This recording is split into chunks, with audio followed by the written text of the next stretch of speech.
Okay, webinars, what can you charge? I think right off the gate, you're doing a powerful webinar for someone. If they're doing a webinar, most likely they have a $500+ offer, so how do you calculate? I think you start your pricing at 10 grand, right? Because 20 sales and they've paid for you. If it's a $500 product, if it's a $1,000 product, 10 sales and they've paid for you, okay? Now, what are my feelings on royalties? Okay, the old world of direct marketing, this was super common, okay? I'll write copy for you, 30, 40, 50 grand up front. Now, remember, 20, 30 years ago, that was a lot of money. And I'll charge 7% of back-end sales. Okay, great. Here's my opinion on it. Do I believe clients will sign on for that? I do believe clients will sign on for it.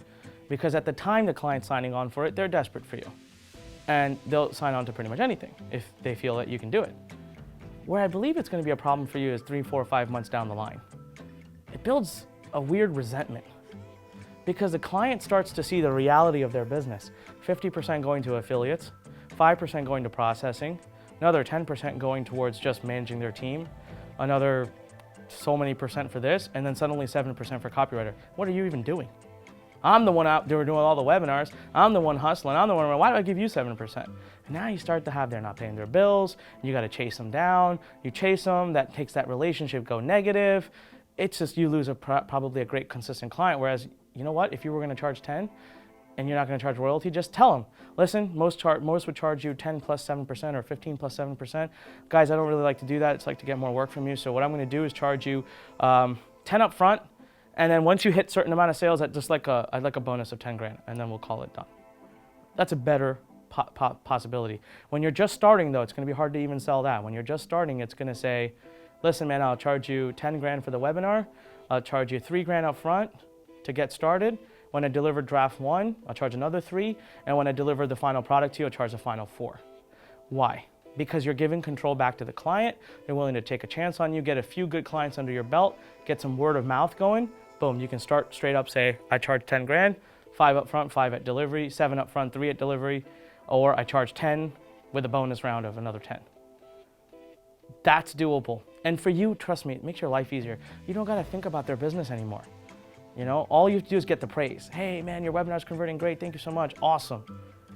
Go forth and make more, I'll be here for you. Rather than saying, well, that guy will come and say, yeah, you know, but this one, you know, I didn't really sell. I changed some slides. I did it differently. It was to my database. That doesn't really count. This happens all the time. I've completely abandoned doing the percentage of. Now, honestly, I don't do copy for other people anyways. I do copy if I'm a partner on the project. Not like I have more roles, like I'm actually in the business. Not, you know, then I'll do copy. I don't have time to do copy for other people. But my last gig that I did, guys, I was paid $110,000. All right, I was paid 50 up front. And then I had 2 bonus levels, so 25, 25, and they just paid me an extra 10 because they were so happy with my work. So that will happen. And as a copywriter, I'll tell you, your goal is to get consistent clients and less of them. If you're trying to build a very scalable business in copywriting, as a copywriter, it's not the right business for you. Copywriters are people that envision themselves with a desk in their home, a laptop, or maybe they go to the Starbucks or local library. They have their work hours, X time to X time. They finish. They really think like writers. They're writers. That's what they do. They understand that my goal is to get 2 gigs a month. I'll make 10, 20, 30, 40, 50 grand a month.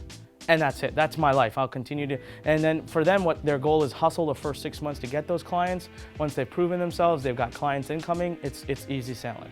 Right? They don't have to do a lot of selling. They don't have to have employees.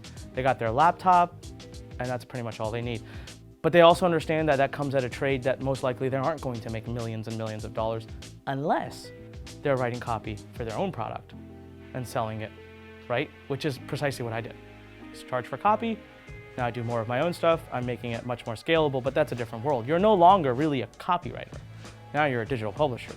You're a product owner. My personal opinion is that your job as a copywriter should include working with the designer to get it to look the way you want it. And the easiest way to do that is to leave notes in your copy. Let that designer have a crack at it and then leave a review. Look, it's very easy. Nowadays, I review things all the time.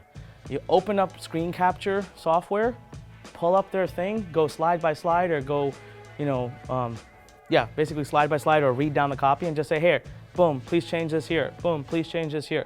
15 minutes, 20 minutes going through it, and it can tremendously impact your client's results. And I would actually say that you guys as Lurn certified copywriters, you make that part of your pitch. You say, look, we go way above and beyond. We don't just leave it at the words. We also do the visual. And we make sure that your visual looks good.